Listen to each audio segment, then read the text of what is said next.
ठीक है। देखो ये लिबरलाइजेशन प्राइवेटाइजेशन के बाद अब आता है ग्लोबलाइजेशन। इसमें क्या पढ़ेंगे अपन, globalisation implies having the entire world as one market. It is a process of increasing economic integration and growing economic interdependence between countries in world economy. अब ग्लोबलाइजेशन मतलब क्या होता है, पूरे ग्लोबल में, मतलब पूरा ग्लोब मीन्स पूरे वर्ल्ड में, ठीक है ना। तो एंटायर वर्ल्ड एक मार्केट है। ग्लोबलाइजेशन मीन्स ये है कि entire world is a one market. It is a process of increasing economic integration, मतलब इंटीग्रेशन मतलब लेन देन, एक दूसरे को डिपेंडेंसी मतलब रिलेशन, ठीक है। इकोनॉमिक इंटीग्रेशन बढ़ाना है अपन को, जिससे क्या होगा, इकोनॉमी ग्रो करेगा, इंटरडिपेंडेंस होगा, एक दूसरे पर डिपेंडेंट होंगी कंट्रीज, हर एक दूसरी कंट्री एक दूसरे पर डिपेंडेंस रहेगी, ठीक है, in the world economy. It involves not simply cross border movement of goods, इसमें सिर्फ क्रॉस बॉर्डर मूवमेंट नहीं आता, goods, services, capital, technology, information and people का, but also an organisation of economic activity which cross national boundaries. और एक economic activities भी होती हैं जो नेशनल बाउंड्रीज को क्रॉस करती है। समझ में आया ग्लोबलाइजेशन मतलब?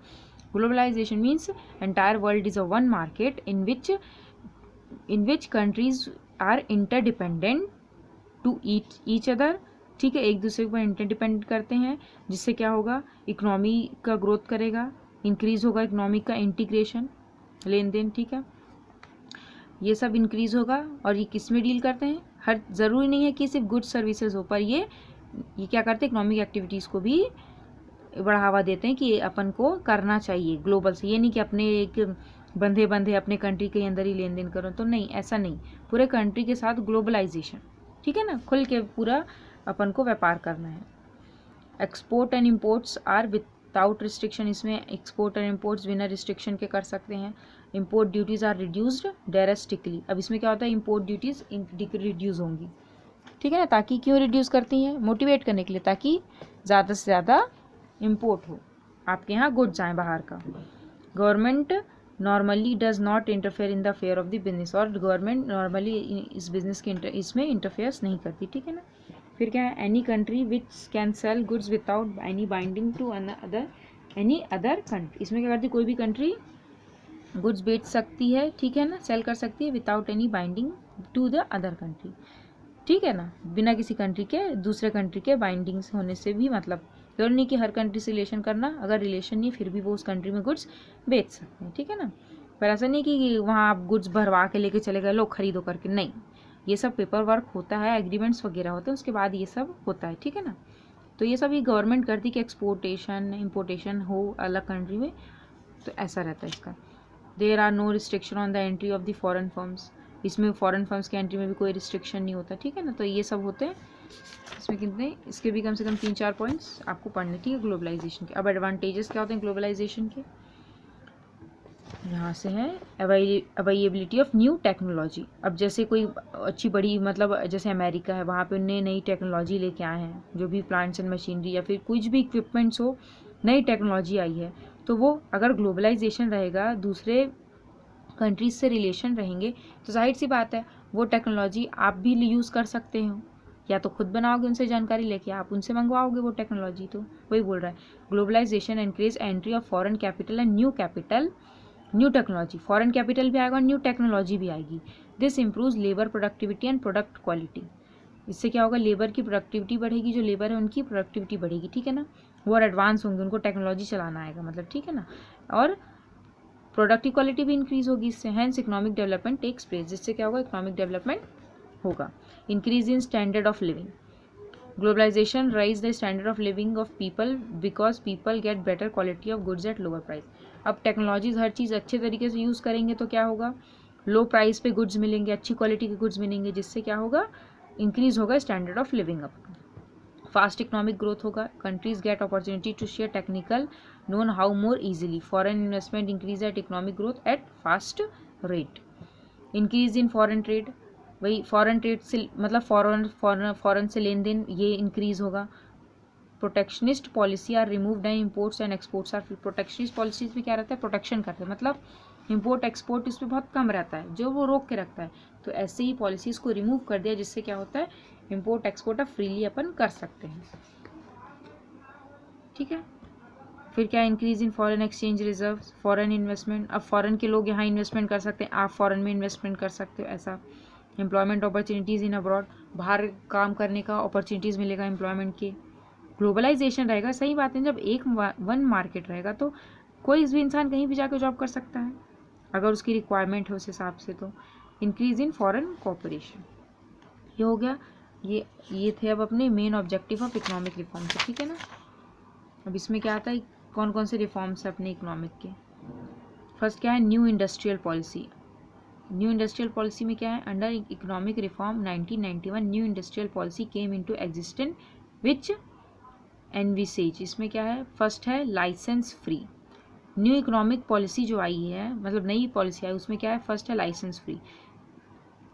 Policy reform have reduce the industrial licensing requirements, many industries came in the category of licence free, जिससे क्या हो सकता है, कोई बहुत सी इंडस्ट्रीज हैं जो अब लाइसेंस फ्री हो गई हैं इस रिफॉर्म की वजह से। अब उसमें कौन कौन सी, now it is present licence is अब देखो ये तो कुछ कई कंपनी कई सारी क्या बोलते हैं इंडस्ट्रीज हैं जो लाइसेंस फ्री होगी, पर ये वो इंडस्ट्रीज हैं जो कंपलसरी, जिनमें लाइसेंस की ज़रूरत पड़ती है, ठीक है ना। जैसे कि अल्कोहलिक ड्रिंक्स में, सिगरेट्स में, डिफेंस इक्विपमेंट्स में, इंडस्ट्रियल एक्सप्लोजिव्स में, हजार्डियस केमिकल में, ड्रग्स एंड फार्मास्यूटिकल्स में, दवाइयाँ के लिए, ठीक है ना।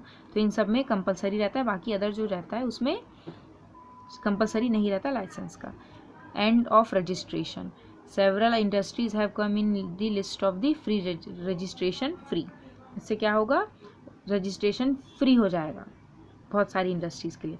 Establishment of foreign investment promotion board, इससे क्या होगा, फॉरेन इन्वेस्टमेंट प्रमोशन बोर्ड का इस्टेब्लिशमेंट किया इनने, ठीक है ना। इसमें क्या है, the government has abolished control on foreign investment, पहले क्या गवर्नमेंट का कंट्रोल था फॉरेन इन्वेस्टमेंट में, अब क्या किया है, कंट्रोल ने गवर्नमेंट ने अबॉलिश कर दिया, कंट्रोल हटा दिया है। For this the above board has been set, और उसके बाद इनने ये वाला बोर्ड सेट किया। No prior permission is needed nor to transfer to of foreign technology, foreign technology के लिए कोई प्रायर परमिशन की ज़रूरत नहीं पड़ती है। Exception in the import of technology, इसके कम से कम ये इधर के 3 पॉइंट्स हो गए। फिर ये वाला देखो, सेज क्या होता है, SEZ में special economic zone has been establish in backward region, special economic zone backward region में होता है, ठीक है। फिर फेमा होता है फॉरेन एक्सचेंज मैनेजमेंट एक्ट, इसमें क्या होता है, फॉरेन एक्सचेंज मैनेजमेंट एक्ट में has been set up in place of FERA, पहले फेरा था अब उसको हटा के फेमा इनने सेट किया, ठीक है। ये एक एक्ट हो गया।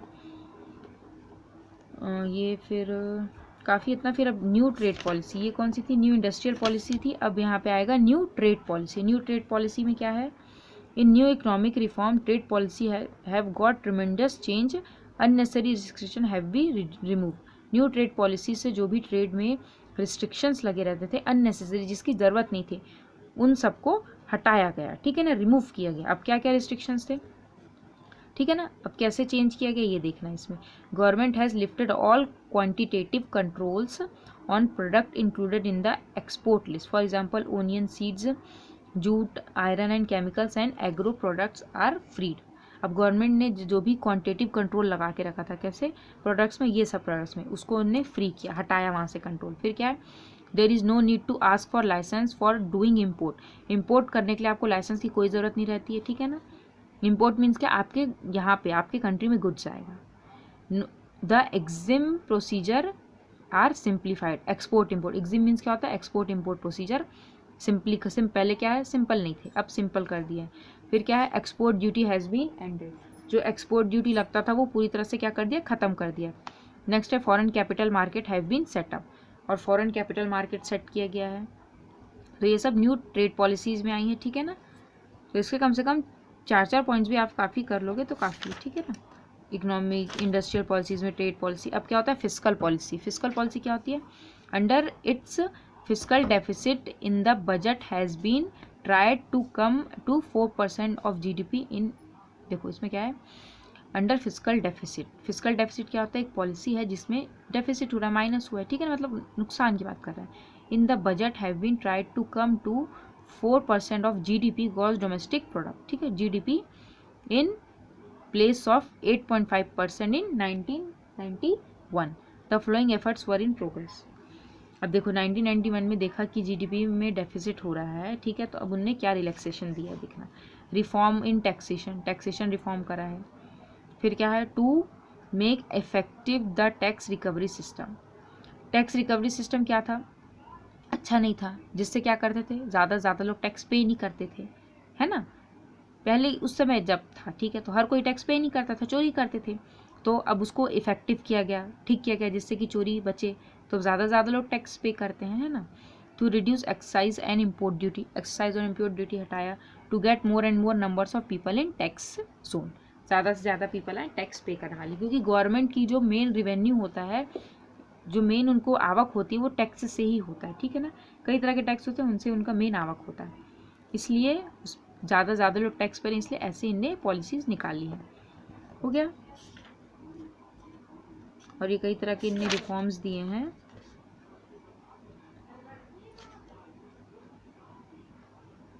अब है मॉनेटरी रिफॉर्म। मॉनेटरी रिफॉर्म्स में क्या है, monetary policy refers to use of instruction within the control of the central bank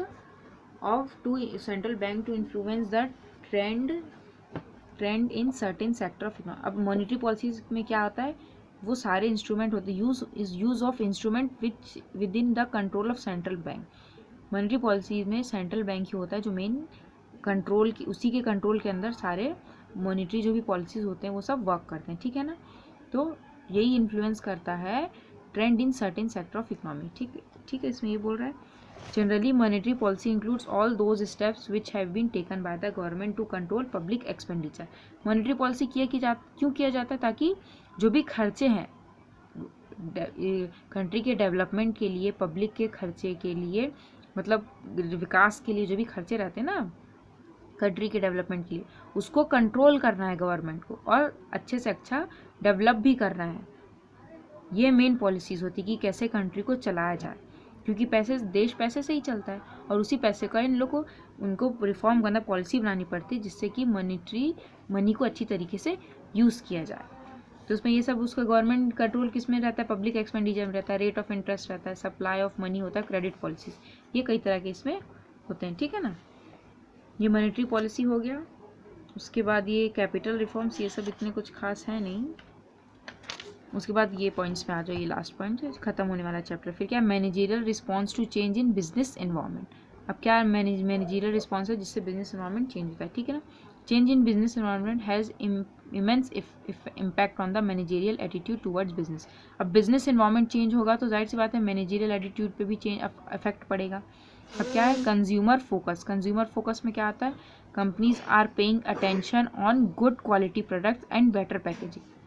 अब कंज्यूमर्स क्या होते हैं, ये अब सतर्क हो गए हैं, है ना, मतलब अब उनको समझ हो गई कि कैसा क्या चीज़ रहता है, तो वो ज़्यादा ही क्वालिटी गुड्स मांगते हैं, क्वालिटी वाले, ठीक है ना। हर चीज़ में उनका फोकस रहता है, जिससे क्या हो रहा है, कंपनीज़ को भी अब अटेंशन देना पड़ रहा है कि वो गुड क्वालिटी गुड्स बनाएं, बेटर पैकिंग करें, जिससे क्या है वो अट्रैक्ट कर सकें कंज्यूमर को गुड क्वालिटी फेयर प्राइस के साथ और अट्रैक्टिव पैकिंग के साथ अट्रैक्ट करें, जिससे कि कंज्यूमर बाय करें। फिर है brand product.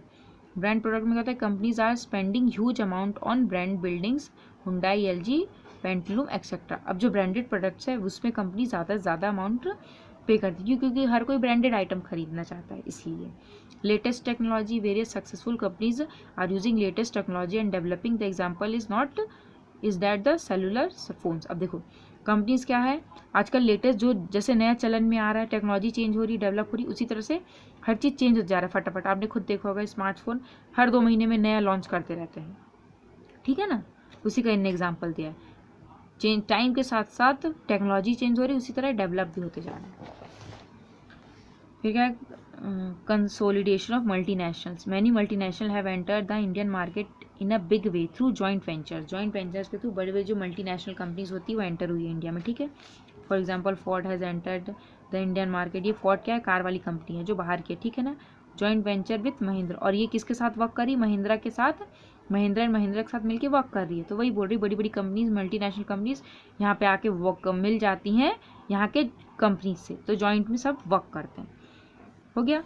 Rural marketing, personal management, 5 points इसके कर लेना आप, ठीक है। रूरल मार्केटिंग में क्या है, rural marketing has become the focused area of many Indian as well as multinational company. Rural market क्यों बोल रहा है, रूरल क्या होता है, बैकवर्ड एरियाज में, क्यों? क्योंकि बैकवर्ड एरियाज़ में डेवलपमेंट होता नहीं है, तो वहाँ पे डेवलप करने की बहुत ज़्यादा ज़रूरत रहती है और वहाँ पे अपॉर्चुनिटीज़ भी बहुत रहती है। इसलिए ज़्यादा से ज़्यादा फोकस कैसा रहता है मल्टीनेशनल कंपनीज़ का? रूरल एरिया की तरफ रहता है। रोड शोज़ कराते हैं, are very popular and effective in rural marketing. समझ में आया ना? 5 पॉइंट्स आप कर लेना। इफेक्टिव सैलरी एंड रेम्यूनरेशन देगा, ठीक है ना, इम्प्रूव करने के लिए मैनेजरियल सर्विस जो भी दे रहा है उसके लिए इफेक्टिव सैलरीज दो आप उसको, उसकी अच्छा मुआवजा दो उसे, ठीक है ना।